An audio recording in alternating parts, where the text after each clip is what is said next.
looking at the shape. Oh, he's actually... Did he swap keyboards? That's a different color of keycaps.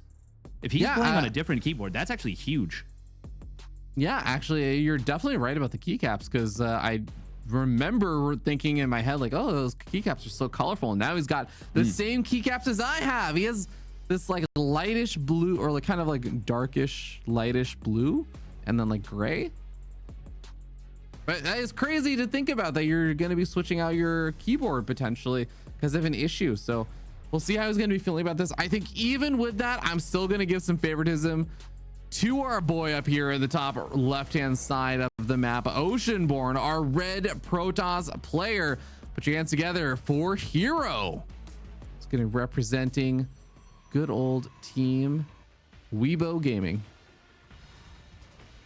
And his opponent spawning down in the bottom right for Na'Vi. It is Spirit.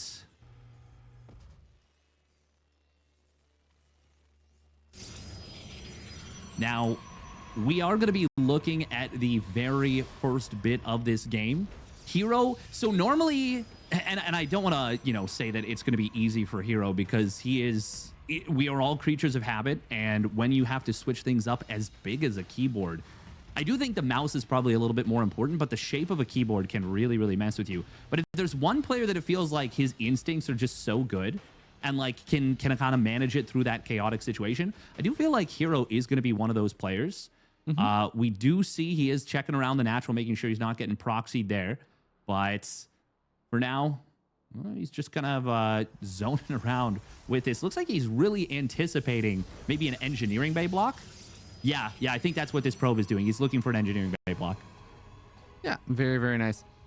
Okay, I'm like blanking a little bit on this right now, Dave. Was herO the one that had like the most ridiculous hotkey setup or something? Yes. Pig. Yeah. Pig is like he has so much more to say about herO's hotkey setup than anyone in history. No one is more obsessed with any subject than Pig is with herO's hotkey setup. Yeah.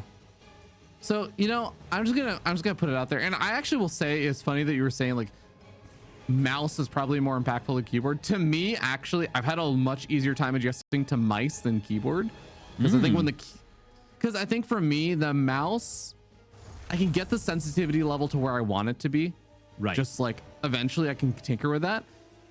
But when I'm moving my keyboard hand around to try and hit hotkeys without looking or something, and my hand is maybe like gliding a little bit further across the keyboard, that is what throws me off, is when the spacing or something is different, things like that.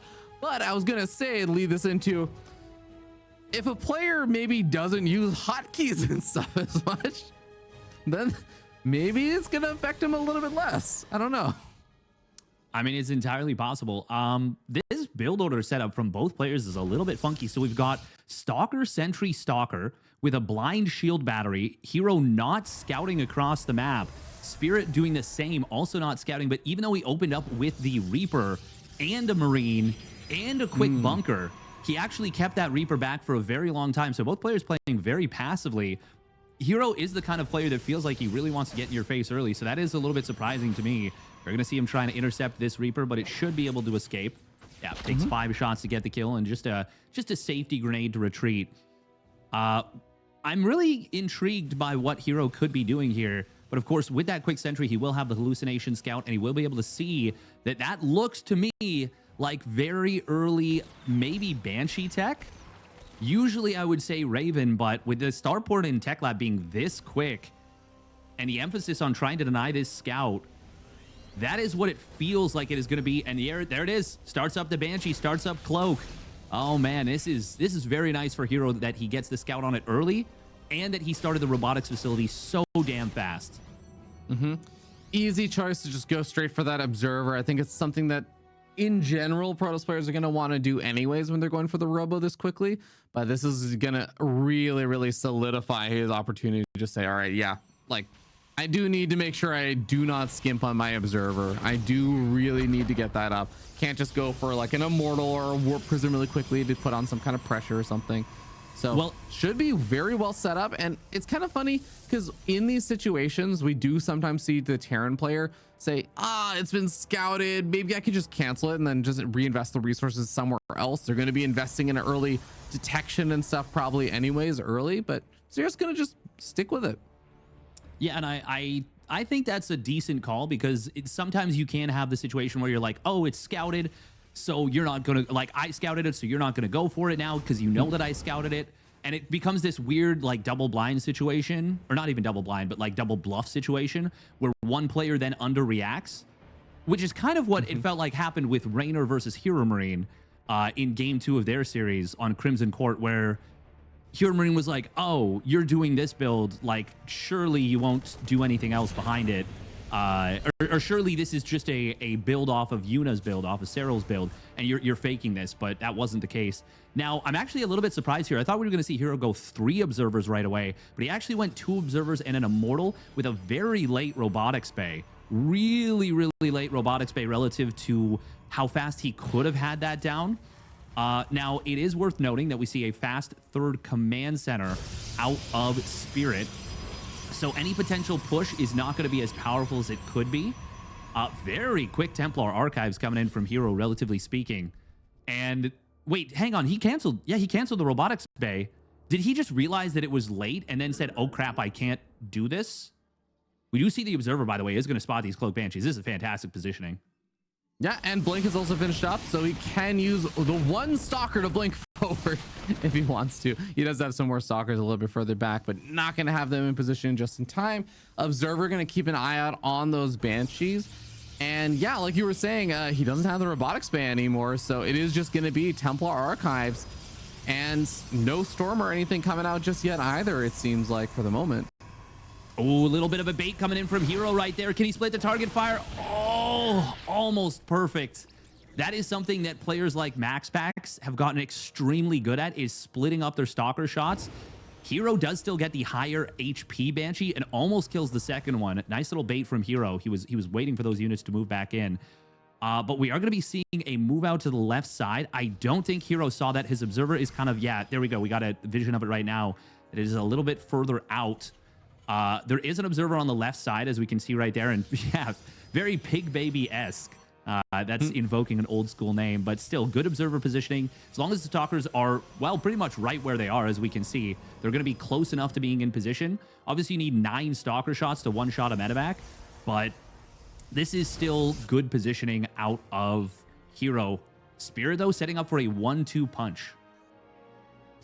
Yeah, it is going to be a very, very scary thing to try and face off against, but that Storm upgrade now finishing on up makes it so tough for Spirit. With the good number of High Templars around out on the map, it's going to be very difficult for him to try and just take an easy engagement into, especially when the Protoss player is at that point now where they have things like the charge lots to buffer. They're going to have like a Warp Prism where they can load up those High Templar into, or at least you're at that stage of the game where you can have that, assuming that the Warp Prism stays alive. And okay, 7 workers, not bad. Not very good, in fact. Almost was a lot more. That was a pretty quick reaction time out of Spirit, and it still found great value there. Good job from Hero. So this drop has already achieved 2 things. One, it forced the army of Spirit back, and because I think he saw it, and I think he stemmed back with the army. And then 2, it also got that big damage done. So a really effective drop so far. We are going to see, oh my goodness, this looks like Hero's going for a big attack right now, and Spirit, I don't think, has any idea about it. Vikings kind of sharking around right here. They will get sniped down instantly, and this army of Spirit, it is a little bit kind of caught out. This could turn into a bit of a weird base trade. There will be a drop in the natural, so it looks like Hero says, okay, no, I'm going to recall, and this may be a bit of an abort on part of the attack, but he's actually going to recognize that Spirit is out on the map with a lot of army. This is going to get so messy so fast. I know, it's so important to note that with the recall being used there, it means that none of these units that are committing to the attack can be recalled. So that effectively means that Hero is going to be giving up one of his bases. He does, again, yes, force a liftoff on that base in the bottom side of the map, but he's losing a lot of workers. He needs to take a good fight over here. He kills off a majority of that army with the Storm. So that is a great set of trades there in a lot of senses there for Hero. But he is not quite there yet. He still has to take care of this army that's doing a lot of damage to his economy. Yeah, and he did not pull the probes away from his fourth base. That is very unfortunate. Nice storm drops in the main base. Going to be able to find some good value. Oh, he just blasted a bunch of his own probes. If we look at the battle report, yeah, herO just killed 7 of his own probes. Oh, no, that is a disaster. He just took huge damage on his probes already. I feel like herO actually just needs to go. He's got an army supply lead. He just cleaned up a lot of what his opponent has. That one medevac getting away with a full payload, barely alive. This feels like a do or die moment right now for herO. He's taken a massive wallop to his economy, and it feels like he really needs to get something done on the other side of the map. No, he absolutely does. I will say he did manage to kill a lot of units there, but every second that goes by, Spirit is rebuilding more and more of that army. He's already almost equalizing that army supply, with some of that maybe just being still in production, but he's got to go. He's got to go now. EMPs come out, but actually the Ghosts, have they used all their energy? The High Templars are still in the back. I just don't even know if there's enough energy for Storm, but maybe he doesn't even need it. Storm is definitely going to be a high impact setup right here, a high impact spell. There are a few more Ghosts now. He's looking for the EMP. herO anticipates though and dodges. Does manage to land a small Storm. Spirit actually stepping back into it. I think that was it's not enough damage yet. It's still an economy lead for Spirit. The drop from earlier did get back out. We see a rotation towards the 4th base. It is already a planetary fortress, so that's going to be so tough to break. Looks like EMP did once again miss the High Templar. Good job there from herO to have them spread out nicely. Spirit, can he defend against this attack? He's got a nice arc at the top of the ramp, but there's a lot of firepower. Good interception on one of those disruptors, but the Storm's blanketing everything. Storm softened up a lot of this army. The charge lots really coming in clutch as well to clean up a majority of that bioforce. And finally, it feels like herO is maybe slipping a little bit too far ahead in army supply. Oh, yeah. And he is charging on forward into that production line. He's taking care of the SCVs, and despite how scary that got for a moment, it does look like herO is going to be able to do it. Colossus may fall, but herO does not look like he will. Game number 1 goes his way. It certainly does. A lot of things to talk about in that game. One, the fact that herO was dodging the EMPs. I think he dodged like 4 or 5 EMPs, and if even maybe not one, but if 2 of those EMPs had landed, I think Spirit holds, particularly the last set of EMPs that got dodged to allow the High Templar Storms to land. We are going to see a little bit of an instant replay here on this game, because this was a wild game. Obviously, herO did clean up a lot of the multi-prong of Spirit, and the Storm drop, oh man, oh god, those probes. Oof. Yeah. Lost a lot of his own probes there. Yeah. It was such a cool choice from Spirit to go for the base trade there, but I mean, in the end of the day, he ended up losing so much army supply in exchange for a lot of the worker supply, but he just didn't have enough time to actually rebuild what he needed to defend, right? I think he actually could have defended this if those EMPs had managed to land on the High Templar, but once again, I really want to highlight the fact that, like, right there's 2 dodges on the EMPs.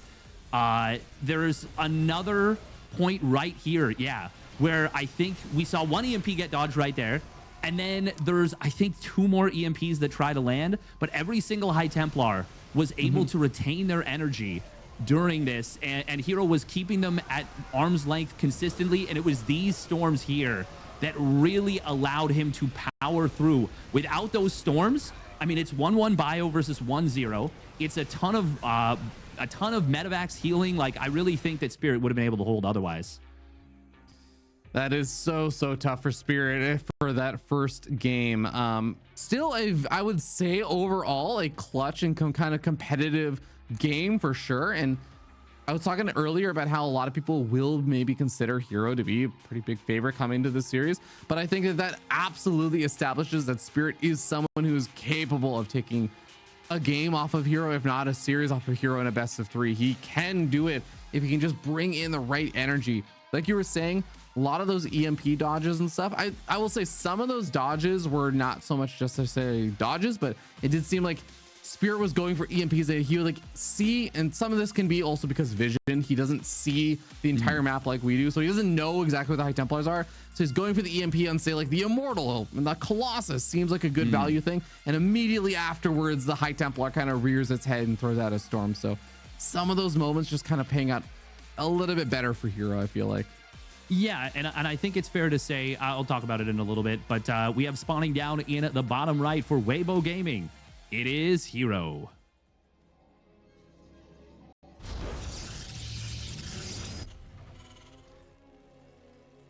And up here in the top left-hand side of the map, we have representing Team Na'Vi. It is Spirit.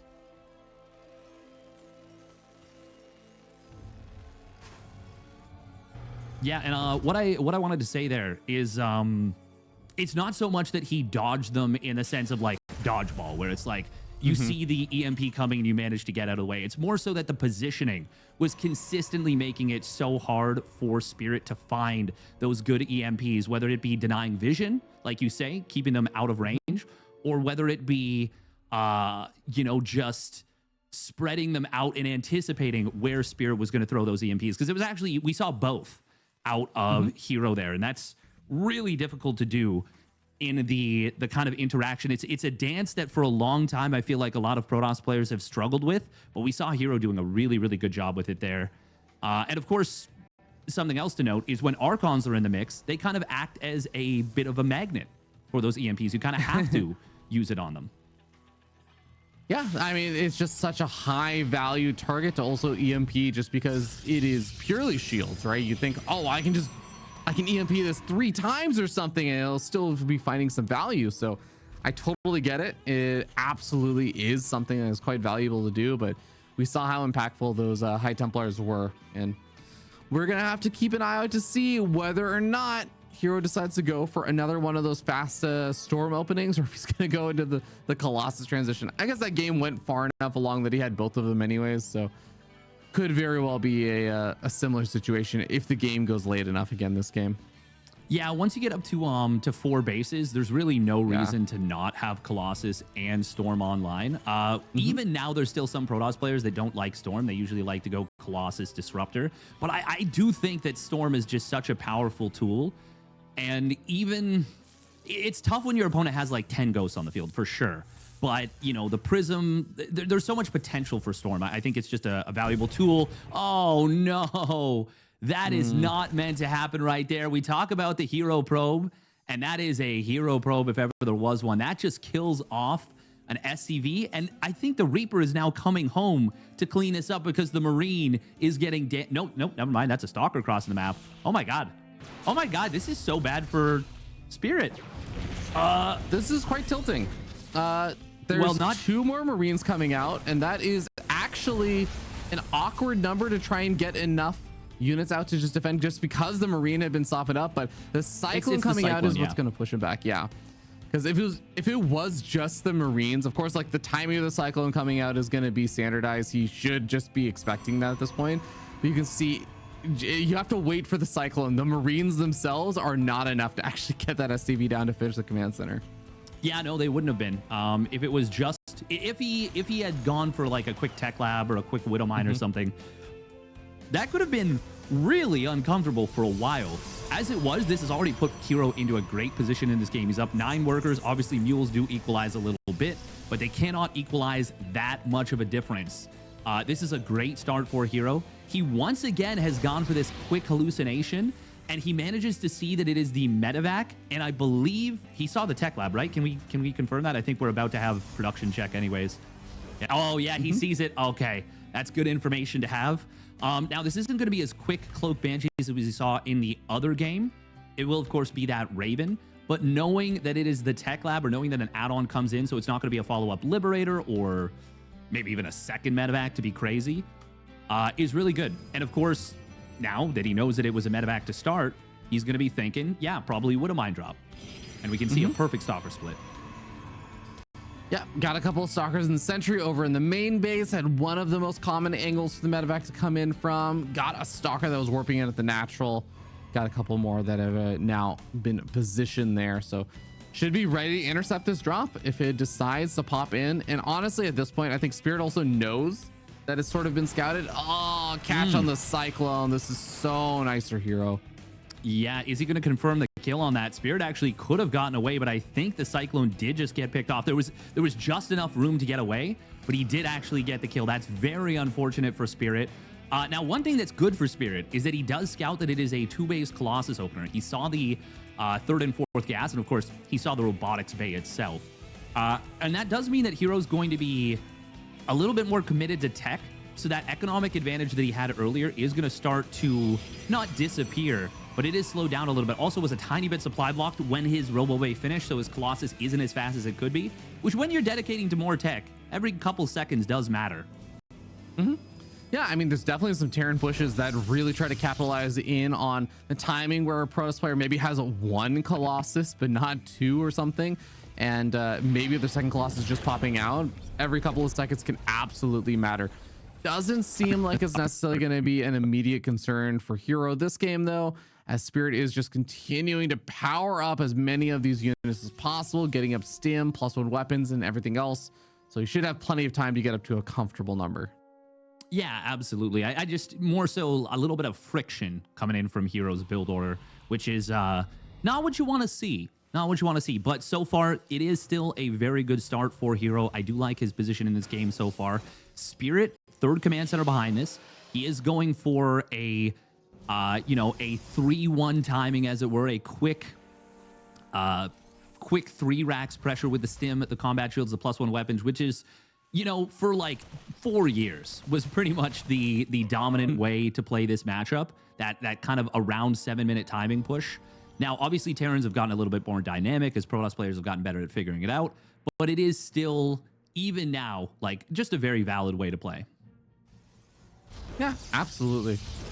Get to see exactly how it's going to be panning on out against herO, who's also set up in a very kind of like nice standard sort of PvT setup where maybe had some interesting ways in how he got here, but yeah, I'm going to be dealing with some Raven harassment. Actually, a little bit late on the probe pull, so it does end up losing a couple of probes over there. But yeah, I mean, herO is going to be getting up to that good old 3 Colossus count, getting up some switch into some of those disruptors, adding on the double forge now. Finally going to be trying to play a little bit of catch up with the upgrades.